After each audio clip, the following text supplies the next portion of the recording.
início a minha intervenção cumprimentando os antigos presidentes, Presidente Chissano, Presidente Rebusa, Presidente Nhusse, todo o protocolo observado.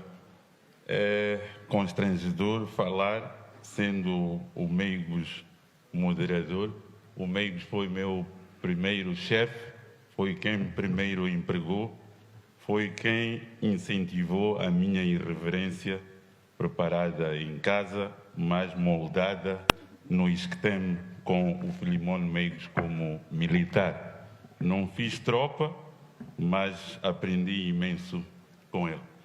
Permitam-me começar agradecendo, porque estamos nas celebrações de 50 anos, agradecer a todos que lutaram pela independência e permitiram que estivesse aqui, hoje formado, a falar, poder andar pelo mundo, andar em conferências e poder falar como um sociólogo tendo uma nação. As minhas origens são humildes, da Catembe, e a minha referência é o meu avô, Daniel Njawana, que trabalhou com Robert Machawa, que foi quem traduziu a Bíblia de inglês para Ronga, e criaram a primeira escola na Catembe, em Kassan, dando aulas àquelas crianças na altura.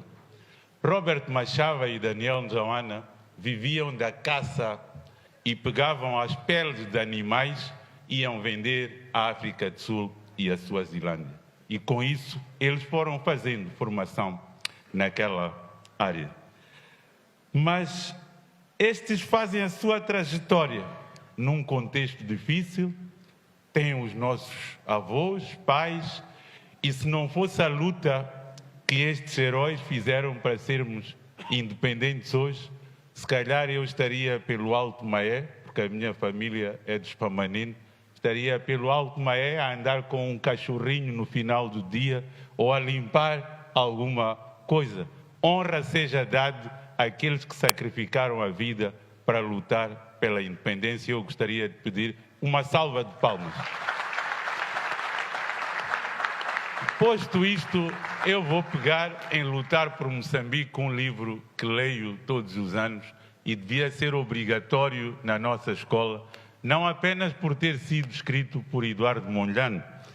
E pego Eduardo Mondlane no contexto também, não só do livro, daquela primeira reunião que ele tem no Covo, e vou fazer aqui a interligação entre o lado profissional de Mondlane, o lado de fé de Mondlane, o lado de fé do meu bisavô, para dar início à minha intervenção e pegando naquilo que é o compromisso do presidente Daniel Chapo com o título Renovar Moçambique resgatando a liberdade, justiça e prosperidade para todos os moçambicanos.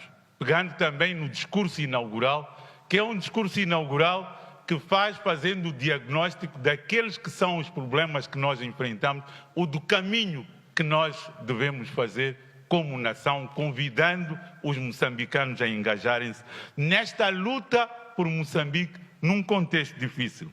Um contexto marcado pela pobreza, pela exclusão social, com juventude com dificuldades, crianças na miséria.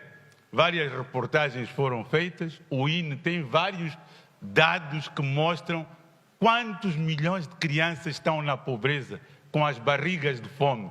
Aquela barriga de fome, ela compromete a criança do ponto de vista até de reflexão. Quando atingir a idade adulta, vai ter, do ponto de vista cognitivo, muitas limitações. Esta é a realidade que nós temos, é a realidade que, neste compromisso, neste discurso inaugural, é convidado Moçambique a lutar por Moçambique. E permita-me aqui pegar nesta dimensão de fé, depois vão entender porque é que eu fui buscar isto. É o Evangelho de Lucas, no capítulo 6, versículo 12 a 13. Ele diz assim: naqueles dias, Jesus retirou-se para o monte a fim de orar e passou a noite orando a Deus. Ao amanhecer, chamou os seus discípulos e escolheu 12 dentre eles, aos quais também deu o nome de apóstolos. Escolheu 12, significa que Jesus tinha mais de 12. Antes de iniciar a sua missão transformadora, Jesus Cristo afastou-se do tumulto, subiu ao monte, passou horas a fio a orar. Quando desceu, não foi procurar os fariseus, os doutores da lei, os sábios.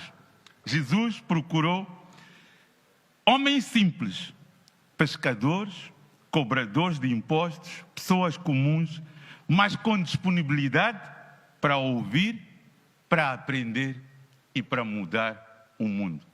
Este é o desafio de um líder, a quem eu busco que tenha a capacidade de ouvir, aprender e mudar o mundo. Mudar o mundo é mudar Moçambique no contexto que nós conhecemos.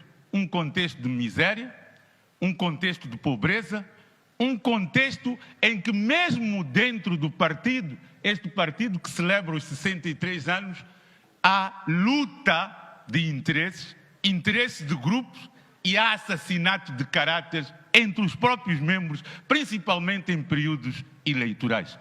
Onde a tribo que se diz foi combatida, a tribo é resgatada em todos os momentos eleitorais, com o discurso do Viente, com o discurso de que este não é nosso e com o discurso de que quem paga mais coopta-se.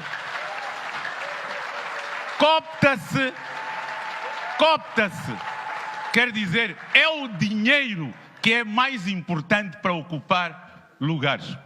Se nós olharmos para a disposição dos órgãos da Frelimo, vamos ver que, do ponto de vista discursivo, dizemos que a Frelimo é um partido de massas, um partido que tem campesinos. Olhem para os órgãos da Comissão Política ao Comitê Central, mostrem-me um camponês, mostrem-me o indivíduo das massas.